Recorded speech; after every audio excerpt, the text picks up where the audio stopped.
It's already 11:59 a.m. so I need to cook for lunch quickly. So all these ingredients are fresh from the backyards except for the fish.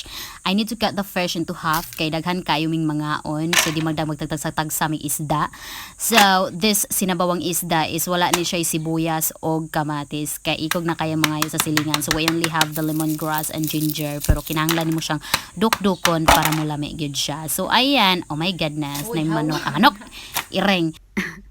And you need to hawan-hawan na kamunggay para di matukan ang mukhaon. This recipe is very easy. You just need to boil a water and put all the hard ingredients and follow with the fish and last kamunggay. So basin pag binubrira ni siya nga sabaw, sa lasa na ta magdao. Kung lami ang galuto, syempre lami sa dang giluto. Inana na siya ka easy, diba? Pak.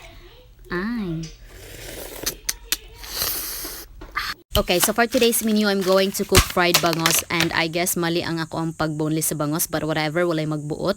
Sa lasa rata magdaog kung lami ang galuto, lami sa dang niluto zay. O kinahanglan ako siyang pikas-pikason kay daghan kami mga ondri sa balay. Rar.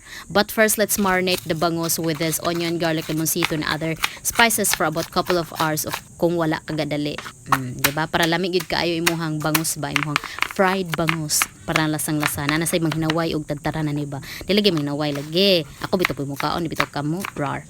And so I like limoncito and green chili and that's it. This is Miss Cynthia.